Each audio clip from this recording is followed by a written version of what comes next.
Hello everyone, welcome to my channel Chemistry Zone by Silky Agrawal. Today's topic is 1,3-diaxial interaction in cyclohexane as well as non-aromatic heterocycle, which is taken from MSc second semester chemistry heterocyclic compound.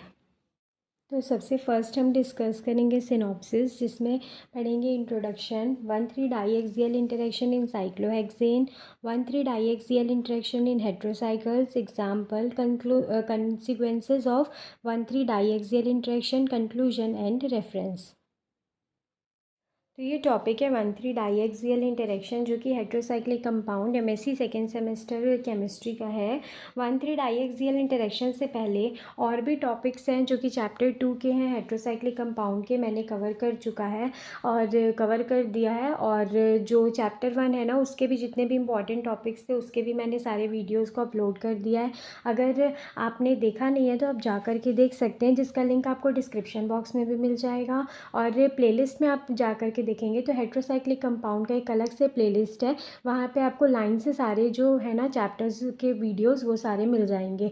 तो आप वहाँ अगर उसको exam point of view से भी देखना चाहें तो उसको देख सकते हैं, क्योंकि मैंने अच्छे से थ्योरी के साथ उसको एक्सप्लेन किया है, तो वो आपके लिए काफ़ी हेल्पफुल रहेगा। क्योंकि क्या है ना, अभी आज का जो लेक्चर है 1,3-डाईएक्सियल इंटरेक्शन, इसमें साइक्लोहेक्सेन में समझेंगे कि वो कैसे होता है। तो साइक्लोहेक्सेन जो होता है वो 3 फॉर्म में एग्जिस्ट करता है, एक होता है चेयर फॉर्म, एक होता है बोर्ड फॉर्म, एक होता है ट्विस्ट बोर्ड फॉर्म। तो ये किस तरीके से होता है, कैसे होता है, आई मीन इसका स्ट्रक्चर क्या होता है, तो ये सारा मैंने कन्फर्मेशन वाले वीडियो में एक्सप्लेन किया है। तो अगर वो वाला नहीं देखे होंगे तो ये थोड़ा सा कम समझ में आएगा, इसीलिए पहले अगर उसको देख लेंगे तो ये वाला बेटर समझ में आ जाएगा।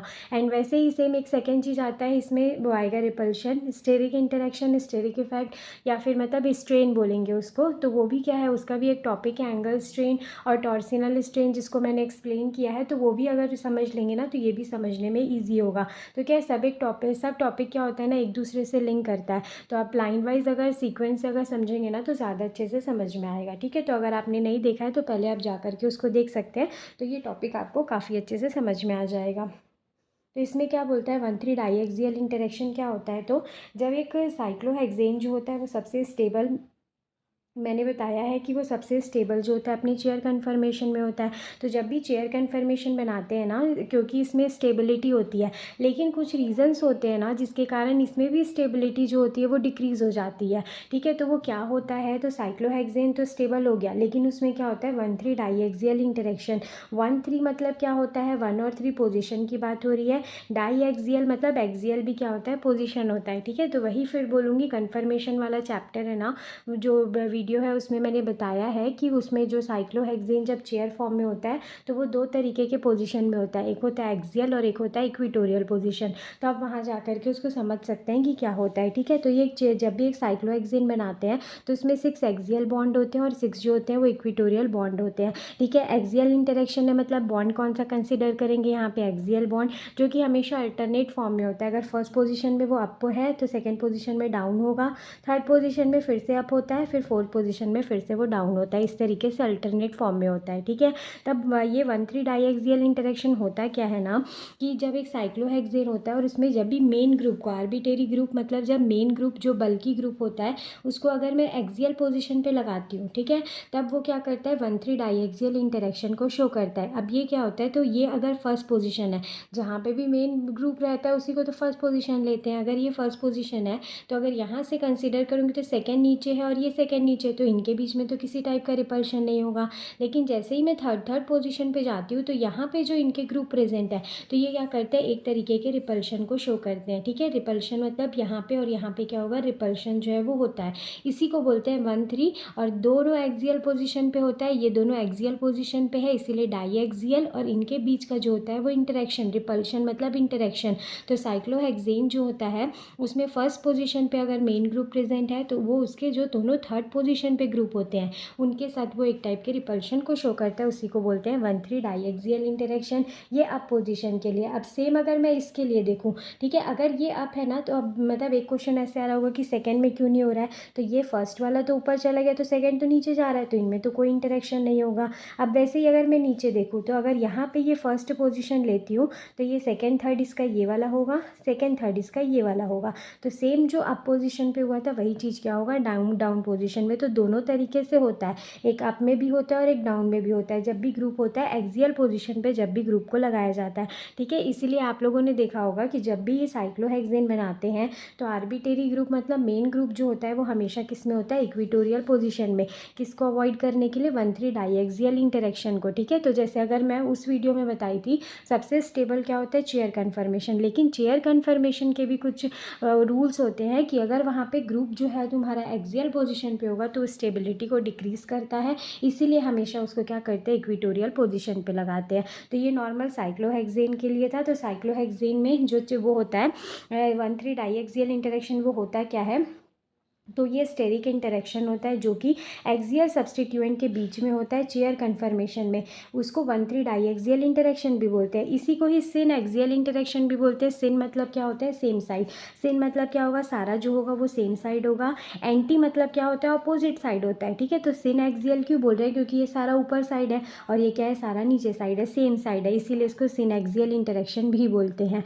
ये रिपल्सिव इंटरेक्शन होता है दो एक्सियल सब्सटीट्यूएंट के बीच में। अभी मैंने बताया रिपल्शन होता है इनके बीच में, दोनों एक्सियल सब्सटीट्यूएंट है ना उनके बीच में होता है, ठीक है। इसके कारण क्या होता है, जैसे ही रिपल्शन होगा तो रिपल्शन होने से क्या होता है, एनर्जी इंक्रीज़ होती है। एनर्जी इंक्रीज़ होती है तो स्टेबिलिटी डिक्रीज़ होती है, और स्टेबिलिटी डिक्रीज़ होगी मतलब कि ये पोजीशन को प्रेफर ना करके एक्सियल इक्वेटोरियल पोजीशन को प्रेफर करते हैं।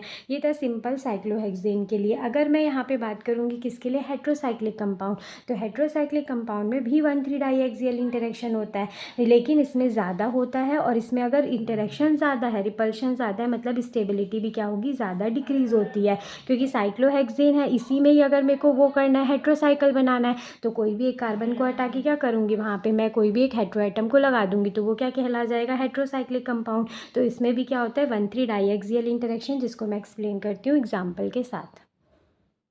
अब यहाँ पे 1,3 डाइएक्सियल इंटरेक्शन पढ़ेंगे नॉन एरोमेटिक हेट्रोसाइकिल के लिए।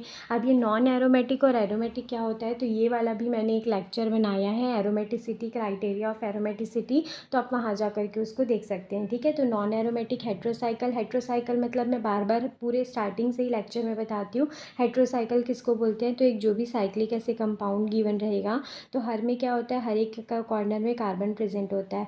अगर मैं एक कार्बन को रिप्लेस कर देती हूँ एक हेट्रो एटम से, जैसे कि नाइट्रोजन, सल्फर और ऑक्सीजन से, तो इस तरीके का जो कंपाउंड बनेगा यही क्या कहलाता है, हेट्रोसाइक्लिक कंपाउंड कहलाता है।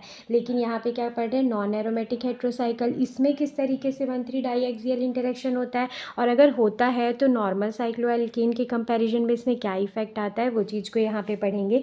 तो पूरा सेम होगा, बस क्या करना है, दो यहाँ पे सिंपल जो मैं साइक्लोहेक्सेन वहाँ पे बनाई थी इस तरीके से, इस पोजीशन पे, दो पोजीशन पे क्या करेंगे, ऑक्सीजन से इसको रिप्लेस कर देंगे, ठीक है। अगर नेमिंग इसकी देखेंगे तो नेमिंग में पढ़े हुए हैं कि जब भी क्या होता है, नेमिंग करना होता है ना, तो जो वो हेट्रो एटम होता है वहाँ से स्टार्ट करते हैं, और वो वहाँ से स्टार्ट करेंगे मतलब उसका वो घूमेगा किस साइड से, नंबरिंग किस साइड से होती है, जहाँ पे सब्सटीट्यूएंट पास होता है। तो अगर इसको मैं फर्स्ट पोजीशन ले रही हूँ तो यहाँ से पास पड़ेगा, इसको भी मैं 1 लूँगी तो ये भी यहाँ से ही पास पड़ेगा, तो कहीं से भी कर सकते हैं। तो अगर ये 1 है, ये 2 है, ये 3 है, ठीक है, ये 4, तो फर्स्ट एंड थर्ड पोजीशन पे 2 है, तो इसलिए यहाँ पे मिथाइल ग्रुप कौन से है, सेकेंड पोजीशन पे, तो इसको बोलेंगे 2 मिथाइल 1,3 डाइऑक्सेन, ये इसका नाम होता है। तो इसमें पढ़ेंगे कि कैसे क्या होता है 1,3 डाइएक्सियल इंटरेक्शन होता है, ठीक है। तो सबसे फर्स्ट कि अगर सब्सटीट्यूएंट एक्सियल पोजीशन पे है तो वो क्या करता है, 1,3 डाइएक्सियल इंटरेक्शन को शो करेगा। जब भी एक्सियल पोजीशन पे है तो हमको सबसे पहले चेक करना है कि वो 1,3 डाइएक्सियल इंटरेक्शन शो करेगा कि नहीं।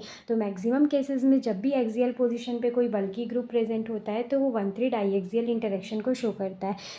जैसे ही वो 1,3 डाइएक्सियल इंटरेक्शन को शो करेगा तो वो चेयर कन्फर्मेशन है, उसको रिपल्सिव इंटरेक्शन फील होगा, जिसके कारण उसकी एनर्जी इंक्रीज होगी, और एनर्जी इंक्रीज होगी तो स्टेबिलिटी डिक्रीज होती है। ये तो नॉर्मल साइक्लोहेक्सेन वाला ही केस हो गया। लेकिन अगर वहाँ पे हेट्रो एटम प्रेजेंट है, 6 मेंबर हेट्रोसाइकिल अगर प्रेजेंट है, तब वहाँ पे क्या होता है ना, तो स्टेबिलिटी ज़्यादा डिक्रीज होती है। इसका रीज़न क्या होता है, तो ये जो हेट्रो एटम है ना, ये हेट्रो एटम क्या होते हैं, कार्बन के कंपैरिजन में मोर इलेक्ट्रोनेगेटिव होते हैं। मोर इलेक्ट्रोनेगेटिव नेगेटिव होने के कारण क्या होता है, इधर और इधर का जो बॉन्ड लेंथ होता है ना वो डिक्रीज़ होता है। नॉर्मल साइक्लोहेक्सेन में जो बॉन्ड एंगल है वही रहेगा, लेकिन जैसे ही हेटेरोएटम लगाएंगे ना तो ये जैसे ही क्या होगा, बॉन्ड लेंथ इसका डिक्रीज़ होगा तो ये ग्रुप और पास पास में आ जाएगा। जैसे अभी अगर नॉर्मल साइक्लोहेक्सेन में इतना दूर है तो ये क्या होगा, जैसे ही हेटेरोएटम लगाऊंगी ना वो क्या होता है, बॉन्ड लेंथ डिक्रीज़ होकर पास पास आएगा। तो ऑब्वियस सी बात है, जितना ज़्यादा ये पास आते जाएगा रिपल्शन उतना ही ज़्यादा बढ़ेगा। रिपल्शन बढ़ेगा मतलब एनर्जी बढ़ेगी, एनर्जी बढ़ेगी मतलब स्टेबिलिटी डिक्रीज़ होती है। तो इसमें डिफरेंस क्या होता है, बस जैसे नॉर्मल साइक्लोहेक्सेन में जितना स्टेबिलिटी डिक्रीज़ हो रहा है ना, अगर हेटेरोएटम वहाँ पे आता है तो स्टेबिलिटी और ज़्यादा डिक्रीज़ होने लगती है। उसका रीज़न क्या होता है, तो जो बॉन्ड लेंथ होता है ना हेटेरोएटम का और कार्बन के बीच का, वो बॉन्ड लेंथ क्या हो जाता है, डिक्रीज़ हो जाता है। उसके कारण स्टेबिलिटी भी डिक्रीज़ होती है। तो इसके लिए अगर हम रिंग इन्वर्जन करेंगे, अब रिंग इन्वर्जन क्या होता है, तो इसके लिए भी फिर से बोलूँगी एक टॉपिक है, इसी के जस्ट प्रीवियस वाला वीडियो है जिसमें मैंने बताया पिरामिडल इन्वर्जन और रिंग इन्वर्जन क्या होता है।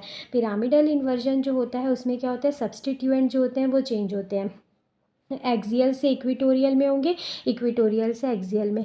रिंग इन्वर्जन में क्या होता है, पूरी रिंग का जो कार्बन एटम जो होता है ना वो चेंज होता है, जो अप होता है वो डाउन हो जाता है और जो डाउन होता है वो अप हो जाता है। ठीक है, तो इसको और अच्छे से अगर आपको समझना है तो आप जा करके वो प्रीवियस वीडियो को देख सकते हैं। ठीक है, तो यहाँ क्या करेंगे, रिंग इन्वर्जन कराते हैं। रिंग इन्वर्जन जैसे ही कराएंगे ना तो कार्बन कार्बन क्या होता है, चेंज होता है अप डाउन में, और सब्सटीट्यूएंट क्या होता है, एक्सियल से इक्वेटोरियल में। तो जैसे अगर मैं नंबरिंग करूँगी, इस कार्बन को 1 नंबर दे रही हूँ, इस कार्बन को 2, इसको 3, इसको 4, तो ये 1 से 2 नीचे आ रहा है तो यहाँ ये 1 से 2 क्या होगा, ऊपर जाएगा। फिर ये 2 से 3 अगर अप पोजीशन पे है तो ये 2 से 3 क्या होगा, डाउन पोजीशन। ये 3 से 4 जो है वो डाउन पोजीशन पे है तो ये 3 से 4 क्या होगा, अप पोजीशन पे। तो ये क्या होता है, रिंग इन्वर्जन मतलब पूरा कंप्लीट इंटर कन्वर्टिबल, मतलब ये जो जो डाउन होगा वो क्या होगा, अप हो जाएगा, जो अप होगा वो डाउन होगा। तो ये रिंग चेंज हो गई। अब सब्सटीट्यूएंट क्या है, सिर्फ CH3 प्रेजेंट है तो CH3 यहाँ क्या है, फर्स्ट पोजीशन पे ही रहेगा। बस क्या होता है, इसका क्या होता है, इक्वेटोरियल और एक्सियल पोजीशन चेंज होता है। यहाँ पे एक्सियल पे है तो यहाँ पे क्या हो जाएगी, इक्वेटोरियल पे चेंज होगा। तो जैसे ही रिंग इन्वर्जन कराते हैं तो देखना, यहाँ पे अगर ये होता तो ये क्या होता, 1,3 डाईएक्सियल इंटरेक्शन शो करता, लेकिन अब कहाँ चला गया, ऊपर चला गया। तो यहाँ पे किसी भी टाइप का इंटरेक्शन नहीं है। तब जब रिंग फ्लिप कराने के बाद यहाँ पे कोई भी टाइप का इंटरेक्शन प्रेजेंट नहीं होता, तब देखा जाता है कि ये कौन से पोजीशन पे है, इक्वेटोरियल पे। इसीलिए जब भी साइक्लोहेक्सेन बनाते हैं तो वो मेन ग्रुप जो होता है उसको हमेशा इक्वेटोरियल पोजीशन पे रखा जाता है। ठीक है, तो ओवरऑल इसमें कंक्लूजन क्या निकलता है कि कन्फर्मर ए में 1,3 डाईएक्सियल इंटरेक्शन है। क्यों, क्योंकि एक्सियल पोजीशन पे CH3 है तो ये लेस स्टेबल होता है। और कन्फर्मर बी जो है उसमें डाईएक्सियल इंटरेक्शन नहीं होता है। क्यों, क्योंकि उसमें मिथाइल ग्रुप जो होता है वो इक्वेटोरियल पोजीशन पे होता है और ये क्या होता है, मोर स्टेबल होता है। तो यहाँ पे क्या था कंक्लूजन, ये कंक्लूजन तो यही बताता है कि जो साइक्लोहेक्सेन होता है उसमें 1,3 डाईएक्सियल इंटरेक्शन है तो वो स्टेबल, वो कम स्टेबल होता है। ठीक है, और उससे भी कम स्टेबल जो होता है ना, लीस्ट स्टेबल, वो किस में होता है, हेट्रोसाइक्लिक कंपाउंड में। क्यों होता है हेट्रोसाइक्लिक कंपाउंड में, क्योंकि वहाँ पे जो हेट्रोएटम प्रेजेंट होता है ना वो बॉन्ड लेंथ को डिक्रीज कर देता है। और अगर उसको भी हमको स्टेबल बनाना है, वो चाहे साइक्लोहेक्सेन हो चाहे हेट्रोसाइकल हो, स्टेबल बनाना है तो वहाँ पे रिंग इन्वर्जन कराते हैं। रिंग इन्वर्जन कराना इट मीन्स क्या होगा, जो एक्सियल पोजीशन पे मेन ग्रुप है उसको शिफ्ट कर देते हैं इक्वेटोरियल पोजीशन पे। तो ये था 1,3 डाईएक्सियल इंटरेक्शन। आई होप आपको समझ में आया होगा। तो इसका PDF अगर आपको चाहिए होगा तो आप मेरे मेल में मैसेज कर सकते हैं और मेरा मेल आपको डिस्क्रिप्शन बॉक्स में मिल जाएगा। नोट्स की अगर आपको रिक्वायरमेंट होगी तो, और कोई अगर नया टॉपिक अगर आप चाहते हैं कि मैं एक्सप्लेन कर दूं तो आप उसको कमेंट बॉक्स में मेरे को सजेस्ट भी कर सकते हैं। ठीक है, और मेरे अकॉर्डिंग तो अगर आपने पूरे प्रीवियस वीडियो नहीं देखी है तो उसको भी देख लीजिए ताकि ये वाला टॉपिक जो है ना आपको और अच्छे से समझ में आ जाए। Thank you.